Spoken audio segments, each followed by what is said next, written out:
Hello friends, मैं हूँ doctor rocks और अब आप सबके सामने कुछ पेश करने जा रही हूँ जो कि दोस्ती से रिलेटेड है, जिसका टाइटल है दोस्ती का सच। ऐसे ही क्या होता है कि दो दोस्त रहते हैं जो कि घूम रहे होते हैं और घूमते घूमते अचानक से किसी घनघोर जंगल में वो गुम हो जाते हैं और बहुत देर तक के उन्हें कोई रास्ता दिखाई नहीं देता है। कुछ दूर यहाँ वहाँ घूमने के बाद उन्हें एक छोटा सा रास्ता दिखाई देता है और उनकी जान में जान आती है। सोचते हैं अब तो हम बाहर निकल जाएंगे। उस रास्ते में कुछ ही दूर पर उन्हें एक घर दिखाई देता है जहाँ दोनों जाकर बैठ जाते हैं। दिन भर की थकान में वो यही सोच रहे होते हैं कि अब आगे क्या किया जाए। कोई रास्ता नहीं समझ में आता है तो दोनों अपने आप को भगवान के भरोसे छोड़ना बेहतर समझते हैं।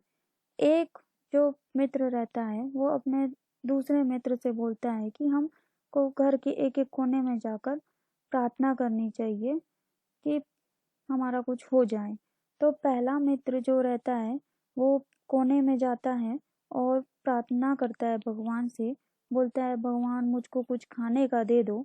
तभी उसको एक कुछ दूरी पर एक पेड़ दिखाई देता है जिसमें फल लगे होते हैं, तो वो वहां जाकर उस फल को खाता है।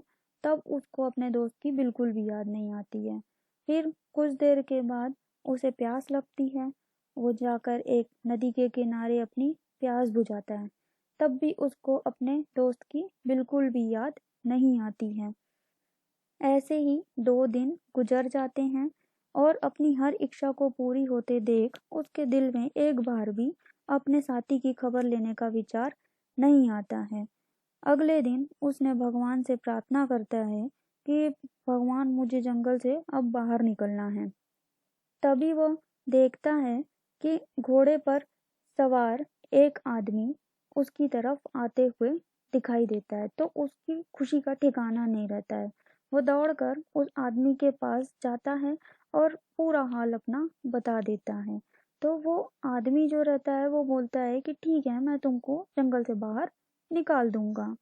तो उस आदमी ने उस व्यक्ति से पूछा कि क्या तुम अपने मित्र को नहीं लेके जाओगे? तो इतना सुनते ही वह अपने साथी की लिए बोलता है कि ये तो मेरी प्रेयर एक्सेप्ट हुई है, मैं उसको क्यों लेके जाऊं? भगवान ने मेरे को सुना है, उसका फल इसको क्यों मिलेगा? वह आदमी मुस्कुराता है और बोलता है असल में आपकी नहीं, आपके दोस्त की प्रार्थना स्वीकार हुई है जिसका फल तुम्हें मिला है। परंतु वह उसकी बात को नकारते हुए बोलता है कि ऐसे कैसे हो सकता है? कौन सी ऐसी प्रार्थना जिसका फल मुझे मिल रहा है?